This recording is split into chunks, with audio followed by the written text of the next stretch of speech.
Hey guys, welcome back to Popcorn and Champagne. Y'all, thank you so much for joining us. This is episode 3. Cheers. Toast.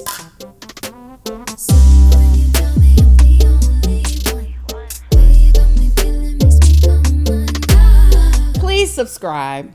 And thank you so much for everybody else that has subscribed. Please remember to like, subscribe, tell a friend, tell everybody, tell your mama, tell your daddy, tell everybody. Tune in to YouTube. Yes. And all streaming podcast platforms.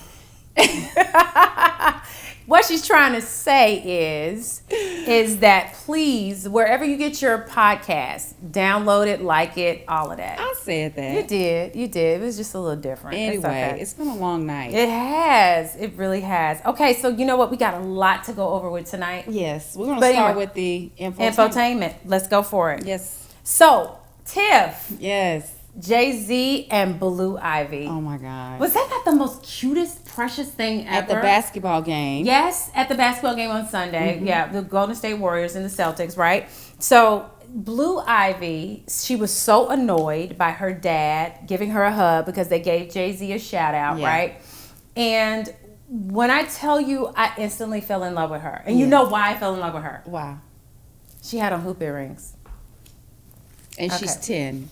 I started with wearing lip gloss. Listen, I started wearing hoop earrings at 5. My thing is, you train a child up right, and they shall never depart. Let me just say this: I didn't get my ears pierced until I was 30. What? Yep. Are you serious? Yep. My grandmother and my mom, so I wore like clip-ons, you know, and wearing lip gloss. I mean, she's 10. I just want her to be 10 for a minute. Okay. I get it. I was like 3 months. She looked pretty. She looked gorgeous, but she's 10. Yeah, okay. But I like when she was like, Dad, my hair. But here's the thing. When I was 10, I like lip gloss. I like that kind of stuff. I was like 3 months old when I got my ears pierced. Really? Yeah. I didn't get mine until I was 30. Okay. And I went through something traumatic, and I was like, just forget it. I'm just going to do it. Okay. All right. Well, then that worked for you. But let me tell you this. Okay. That's another story for another day. What I will tell you is that she started to look like Beyonce. Yeah. She is precious. She looks so cute. She is. She's coming into her own. Yeah, she is. And speaking of Beyonce, who is the best ever. She all right. She hate. I do not hate. She has a new album coming out July 29th, and it is called Renaissance. It's like 16 tracks. I cannot wait. I love Beyonce. My all-time favorite. Yeah. All-time favorite. Kudos to her. Yep, kudos to her. Blue Ivy, she's adorable. Okay, so. Kim Kardashian. Oh, my goodness. The Marilyn Monroe dress. Yes. Okay. So, they're saying. Allegations that the infamous dress that Marilyn Monroe wore. I'm sorry. So she wore this dress, right? Yes. So they're saying that Kim damaged the dress. Yes. Because her booty was too big. They said that beads were gone, the zipper was messed up, right? The fabric was torn. Or pulled. Yeah. The dress was worth $10 million. It was preserved in this case. It almost looked like a coffin. It's very fragile. It was very fragile. Very, very fragile. Yeah. She lost 16 pounds to just get in it. But she had 2 fittings for it. And she still didn't fit in it. I mean, I think if you look at the video, she kept the coat on. Over it, yes. Yeah. And she only had it on from the bottom of the steps to the top of the steps. Yeah. So it didn't zip all the way up. Yeah. Well, she got that dunk now. Listen, I get it. I have that exact same problem. I get it. I can relate to Kim because my stuff is like that too. Ooh. Don't you think? Don't you think my stuff is like? No. But you have a beautiful body. I'm just saying. But you don't think I have like the Kim Kardashian? No. I think so. It's heavy. She went to a doctor to get that. No, she didn't. She did not. No, you missed that episode of the. No, she didn't. No, she didn't. She did not do that. That's hers. Man, whatever. She got an ultrasound. So and that shows that she that had was a hers. fat transfer. That's not. No. Girl, that's not hers. Look. No. Yeah, I'm top heavy. I know where I win. Yeah. And I'm up top. My My thing is, it's not the biggest, but it's round. That's just what I will say. But then later on, Ripley's Believe It or Not did come out and say that she did not damage it. So we're gonna call that. Do you think that's? It was Kris Jenner. Yep. It was damage control. Yep. Kris Jenner. It was too much press on it. Yep. They're dragging Kim's name through the mud and her reputation, and Kris is not going to have that. Yeah. The power of Kris Jenner, call us. Yeah. Please. You bad, baby. Yeah. We'll listen. Yeah. We'll definitely listen. For sure. So that's Kim Kardashian, and she did have a replica of that dress on after she took it off, right? Yeah. So you're very excited today because you Martin. So you're very excited about this one. Like you text me a couple weeks ago. I was like, "This is coming up. This is coming out." So that's going to be on BET Plus, right? 30-year reunion. Yeah. The gang is getting back together. Of course, minus Tommy. Yeah. So it airs on BET Plus, and I think they're just going to be doing some flashbacks and favorite moments of the show. Yeah. A lot of the controversy though that was going on was about Tisha Campbell and how she, the last season of it, of the show, her and Martin had some disagreements to the point where I hate that because they were together in House Party. I know. You remember House Party? They have history. Yeah. And unfortunately, she claimed sexual harassment and battery, verbal abuse. The producers of the show tried to sue her to force her to come back to finish those episodes. She countersued with her suit. But eventually they settled out of court, only to agree that they filmed the last couple of episodes separately. Okay. They could not be in the same room together. Okay. So now the interviews that she's got going, they're asking, okay, well, this happened. Well, she's just covering it up like, oh, we're reconciled now. We've worked really hard to get back to a good place. So they're good now. They're good. They're good now. And they're still getting syndication checks. Yes. Period. Yeah. Period. Yeah. Good deal. Okay, so reality show recap. The Kardashians, we love the Kardashians. Yes, we talked about Kim a few minutes ago, but speaking of the season finale. Speaking of the Kardashians, the season finale was on Hulu. Did you watched it, right? Okay. So it was all about Tristan's cheating scandal. Yeah. I'm sorry. I smack every time I take a sip of champagne. Yeah, we've had so country. It's okay. It's all right. It's okay. And listen, when I cross my legs, I look like I play for the WNBA. So we've been very conscious of that. I look like I play for the WNBA. She smacks. It's what we do. It's what we do. I had a really dear sorority sister that called me and said, when we're getting all the feedback, right? Yeah. She was like, "You two look beautiful," and she's a dear soror of mine. Every morning she sends me a text that says good morning, and I love her dearly. Aww. And she says, "You guys are beautiful." Yeah. But please tell Tiffany to stop smacking. Yeah. No, I do it. I just did it. Subconsciously, yeah. But again, everybody else said, I say I look like WNBA right now. You look beautiful. Thank you. As well as you, though you smack. But this episode was heartbreaking. Yeah, it was. It exposed Tristan for the hoe that he is. Well, I think the bad thing about it is, for me, and I think for everybody else and for you too, is that Khloe shouldn't have found out the way she did. So Khloe found out about the cheating allegations through Kim, but it was because he was getting sued, right, for a paternity. Yes. Right.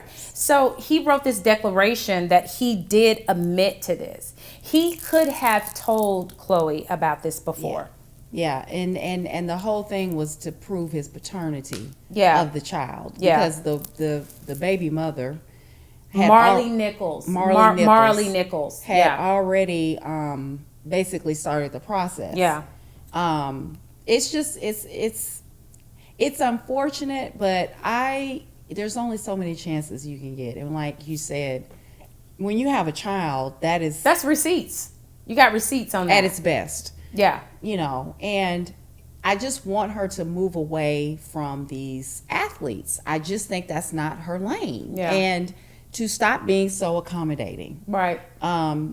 Because she has so much to give. She has such a beautiful heart. Sweet spirit. Sweet spirit. And her body, how she looks, she looks fire. Like, she just looks amazing. So good. She does. I agree with that. But this is over. This is the end. Yeah. She cannot She's go tried back. so hard to make it work. Now, I will tell you one of the things in the episode, she was packing up his things. Yeah. My good friend Erica Easton, who my coworker Erica, she was like incensed. We were talking about it at work, and she was like, why is she packing up his things so delicately? Yeah. It was so, like, she put it in a box, and taped it up. Yeah. And we're like, put it in a trash bag and throw it outside like Angela Bassett did. Yeah, do that waiting to exhale. Yes. And set it on fire. But that just goes to show Chloe's spirit. Yeah. She don't want no smoke. Well, she's just a sweet person. First of all, she's considerate because that is the father of her daughter. Child. Exactly. And I get it. You know, you don't want to shine any negativity on your dad. Absolutely. You know, absolutely. Because that child is only, what, 3 or 4? But she looked about 8 when she's putting her on her hip. And I love Chloe. Don't get it twisted. But, like, the child, like, she's picking her up because she's tall. She just like her dad. Just like her she dad. Looks just like Tristan. She's identical to Tristan, but she looks like 8 or 10 when she's picking her up. But she's trying to preserve that relationship. She is. She's trying to do the right thing. And I get it. Yeah, I do too. I do too. But anyway, I will give this episode a champagne moment because it leads into an excellent cliffhanger of what's going to happen for my bad. Toast, leave you hanging. Because it's an excellent cliffhanger. Yeah. But Tristan is burnt popcorn. Yeah, he's burnt. He's got to pull it together. Yeah, it's too much. Yeah. It's too much. So, documentary recap. Halftime on Netflix. Ooh, y'all. Love all of that. That's J-Lo. J-Lo. Amazing documentary. Oh my gosh. This documentary showed her in such a raw, authentic, and vulnerable position. Yes. So the premise of this is that J-Lo has her halftime performance and she's sharing it with Shakira. And they have to split 14 minutes, right, of being at the Super Bowl. Yeah. And J-Lo was frustrated about that. She was really bothered about that. But one of the things too is that I loved about this is that inside the actual show, they had cages. Yes. Yeah, in the performance. And what the cages represented was during the Trump administration, he had the zero tolerance policy, right? And this is when some of the children were ripped from their parents, immigrants. And they were detained. And the NFL were like, no, you can't have this. She stood her ground. She was, it was too political. But she stood her ground on that because she was like, no, we need everybody to see how this is. And she said, nope, we're keeping the cages. And you know what was so crazy when I watched that performance, I didn't get it until I watched her documentary. Me too. It also focused on, and I mentioned this to you, that I liked how she kept A-Rod out of it. All of her relationships. Yeah. There was only one scene, one shot of A-Rod and her together, but she wore that engagement ring, which was exquisite. Yeah. On her finger the whole time. Yeah. And she gave Ben Affleck a cameo. He pubbed her up. But it led up to her, the Hustler movie, which was really good. That was another topic inside that because she was nominated for a Golden Globe. So basically, she has been trying for 20 years to prove to Hollywood, I am just as good as everybody else, right?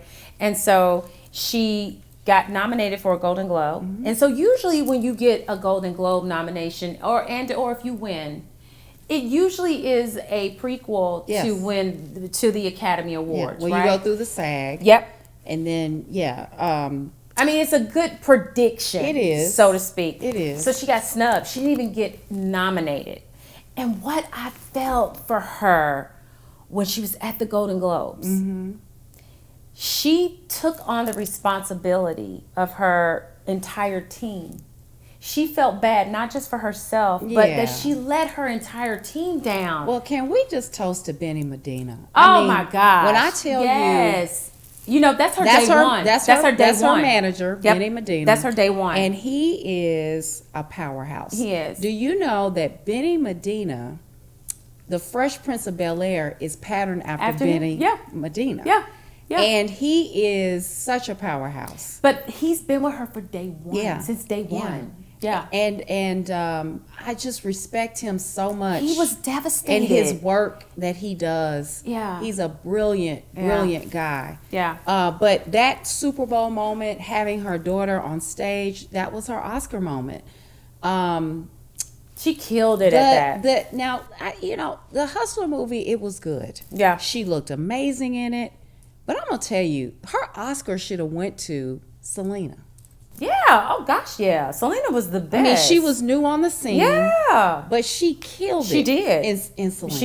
She did. But she didn't have a name recognition. I know. Yeah. But it was but a great she movie. even, inside this actual documentary, too, which we need to move on, but she even considered quitting Hollywood. Yeah. Because of the scrutiny that she got and the jokes that she got, because people were making fun of her butt or making fun of her as being a B-level, actress.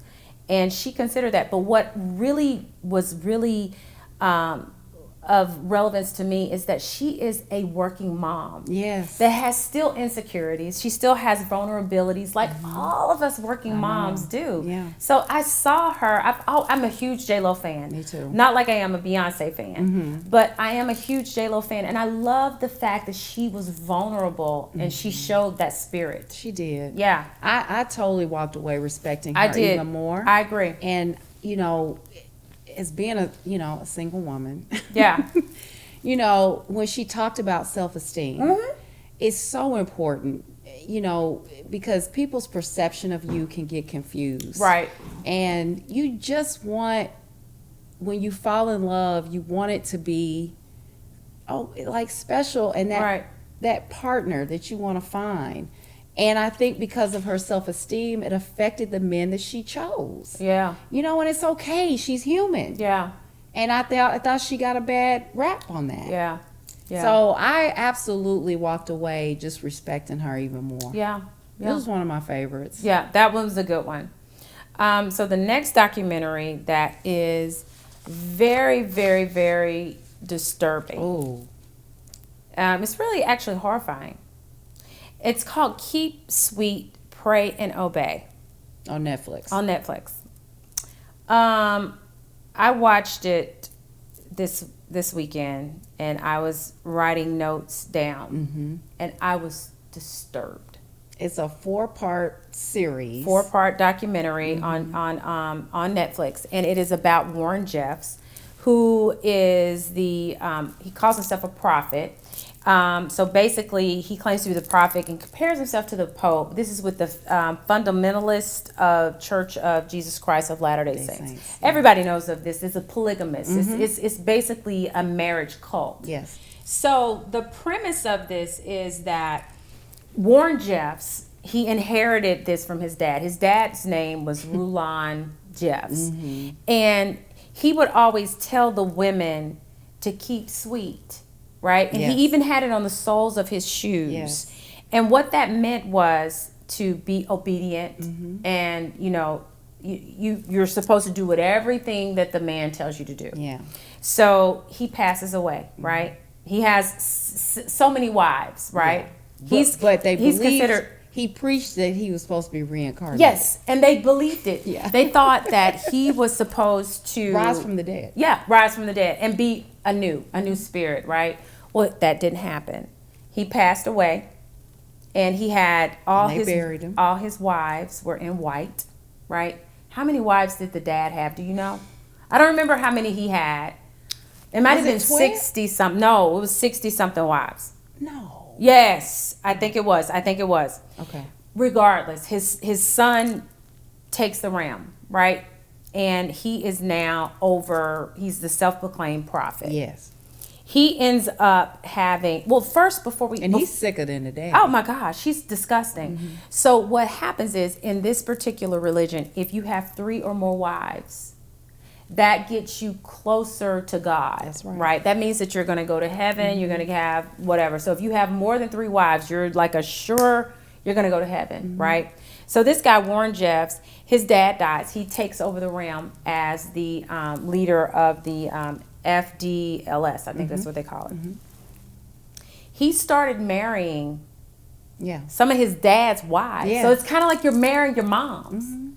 It was really disturbing. Well, and then he, was having sexual relations with underage children. Oh my gosh. So listen, he had 78 wives. And 24 of them were under the age of 17. Yeah. I think the youngest one he was with was 12. 12 years old. That's what got him in trouble. Yeah. Because they found tapes of him coaxing this 12-year-old girl, and that's what caught him in trouble. But this is the thing that was really crazy to me, was he told all of these people that when the Olympics, the Winter Olympics, the Winter Olympics, when they came in Salt Lake City, that was going to be the end of the world. And so because of that, they moved to this small town in Texas. And so the Olympics come, it's not the end of the world, right?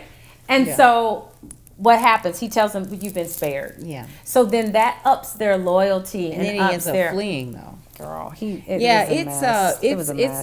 very sick, but it keeps your interest. And it was a mess. The one thing that stood out to me was one of the girls who said that they were so cut off from the world. They didn't have a TV. They didn't have a newspaper or anything. She didn't even know who the president of the United States was. But then also on top of that, if you went against him as a boy or a man, you were kicked out. So there's hundreds of boys that were homeless that he kicked out because if he felt like you were a challenge for him, he would kick you out. End of the day, he is in prison. Thank God. For very he got life in prison plus 20 years. I will tell you this, the documentary was intriguing. It was a champagne moment because of the educational aspect of it. But burnt popcorn to Warren Jeffs. Yeah, disgusting. He's disgusting. Yeah, it was disgusting. Terrible. But it's a must watch. Yeah, it's definitely a must watch. All right, drama recap. We have Peaky Blinders. So this is on Netflix. It's one of my favorites. When I first discovered it, I binge watched it. I binge watched 5 seasons. I could not get enough of it. It's based in England. It's right after the Great War, and a lot of the men that were in the war were struggling, looking for work. So they went to the criminal side of things. But there's this family run by Tommy Shelby, and he was a war hero, right? And so they were into guns, crimes, they were like thugs. But they were the best dressed thugs. And most of the family are brothers, and they had an aunt, her name was Polly, who has now passed on in real life from cancer. But season 6 opens with them, sharing her death and on the show. But season 6 is on. It's been 3 years. It is a must watch. I'm telling you, if you like just a good gangster series, this is it. This season 6 is starting with Prohibition is over, and they're turned into the opium trade. Okay. So I'm just really excited to see. This will be the final season of the series. So tune into that. It's one of my favorites. I've not watched it. Chauncey's watched it all weekend. Season 6. Don't know anything about it. I think would I like it? Oh yeah. I would. I'm telling you, these dudes have such swag about them, and they're the best kind of gangster. Oh, when you watch the bad guy and you want him to win. You want him to win. Yeah, that's how it is. Yeah. Okay, I might check it out. Definitely. I love it. Movie recap: Hustle on Netflix. Yeah. Okay, so this one was starring Adam Sandler, and Queen Latifah was his wife. Yes. And so Adam Sandler was this overworked scout for the NBA with the Philadelphia 76ers, and he wants to be a coach, right? Yeah, that's the dream. So Robert Duvall is the owner of he plays the owner of the 76ers, and he is a fan of Adam Sandler's. And yeah, you have to, I'm not going to spoil it for you. You have to. It's a spoiler. It's what we do. Okay. It's we a spoil spoiler. it. But so the owner, Robert Duvall, dies. But before he dies, he gives Adam the assistant coaching position of the whole team of the 76ers. Right. Well, this is like his dream. He's like, oh my God, I can come off the road. I can spend time with my family and live out my dream. So, long story short, when the owner dies, the kids take over, and the son is being a pain in the butt about it. Yeah. Puts Adam back on the road, and he finds this kid while he's recruiting in Spain. And the guy really is a professional basketball player. And he's angry. Yeah, well, you know, his dad. Because of circumstances. Yeah.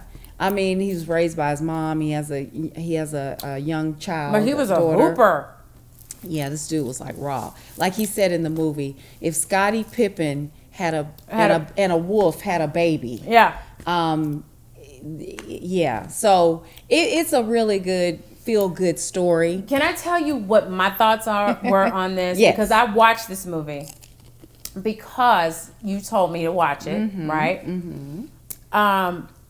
It was good. Yeah. Predictable, though. I know. It was Rocky as a basketball player. There it is. That's what it was. It was Rocky as a basketball player. Yeah. And I was like, okay, this is so predictable. Yeah, because Adam Sandler is a powerhouse to me. Like, Happy Madison is his production company. Yep.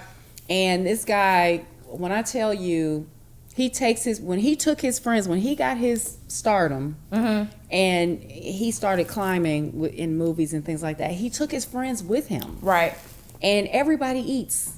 If you're his friend, he is going to put you on. And I respect that. Yeah, absolutely. And so his friends have been all throughout these movies. He takes care of who he loves, and I just love it. I mean, his movies are in the billions. Like, so how do you feel about Adam being drama instead of the favorite. comedy? Okay, so that's one of my favorite things about Adam. Yeah. Because the guy can act. Yeah. I mean, like Uncut Gems, if you ever watched it, phenomenal. I recommend it. His dramas are amazing. When he shows that side, he's special. Right. It's just something about him. He shines. Right. And you know, with Queen Latifah being his wife, I thought that was good. I like the diversity of it. I loved it. Yes, I agree. I love their relationship in that movie. I did too. And the daughter. Yeah, so cute. Yeah, so I loved it. I recommend it. It's cute. It's good. And you can have your kids watch it. It is family friendly, but it is a Rocky movie. Yeah. Rocky with basketball. It is. So, what you watching? So for me, I'm watching The Janes. Okay. The Janes is on HBO Max, and it is a documentary about a group of women that have come together. They call themselves the Janes, that have provided a safe place for illegal abortions in Chicago. Which is right on time right about now. Oh my goodness. Happening in the world. Yep. And I will tell you another thing that's coming up soon is Civil, which is going to be on Netflix, which is the America's Black Attorney General, Ben Crump. They followed him for 1 year. That's going to be amazing. That is going to be a fantastic. I am looking forward to talking. Because he's a character. I'm looking forward to talking about that next week. Yeah. Definitely next week. Definitely next week. So what you got? So one of my binge-worthy things is Bosch on Amazon Prime. So his first series ended. He was a cop in LA. He worked for the LAPD, and he got burned out, and he was like, he quit. So then they picked it up and they started a new series called Bosch Legacy. It is so good. So there's Bosch, right? Yes. How many seasons is that? Oh man, it's like maybe 5 or 6. Okay, seasons. and so then now there's Bosch So there's a new series. It's a new series as him as a private detective. Okay. And it's a must watch. Amazon Prime's got a lot of stuff on there that's good. Like I mean, we didn't list this, but The Boys. Is that good? Yeah, it's good. And then Father of the Bride, which I'm a huge fan of the franchise. The first movie came out in 1950. Oh. And you were a big girl then. Shut up. And that's premiering on HBO Max. Mm-hmm. And then also I kind of, Tony's little thing that she likes is the documentaries, but I jumped her and watched this Road Runner with Anthony Bourdain. Are you watching that? Is it good? Oh, it's amazing. It's on HBO Max. Does it get to the end? Okay. It takes you from his beginning to end. And what and I'm going to end on this, what fascinates me about people getting footage in documentaries. Kanye West, his documentary was the same way. Dude. It's almost like they know that they're going to be great. It's almost like they know. They start filming at such a young... How do you know that? And I'm obsessed with that. What did I say tonight? I'm obsessed with that. What did I say tonight? What I wanted to do? It's the same way with Anthony. Yeah. He has all this footage from his younger days as a chef starting out. And they have so much footage of this. So it is very, very... I'm going to check that out. Yeah. I'm going to watch that. It's, as they say, riveting. I love it. Yes. I want intriguing and riveting. I definitely want that. Mm-hmm. Is that it? Is that all you got? That's all I got. Aaron, don't be mad. I hit the mic. Okay, so there's a lot of things we're doing wrong tonight, obviously. Thanks so much for joining Popcorn and Champagne. We are so glad that you guys have joined us. This is episode 3. We're going to continue to do this. We want you to like, subscribe, and please, wherever you listen to your podcast, please download. Yes, and share and tell everyone about our podcast. And Kris Jenner, call us. Andy Cohen, can we just please be at the bar? Bye, everybody. Love you guys. Bye. Cheers. Why don't you just take me there with you? Swimming in a bath full of diamonds, got nothing to lose.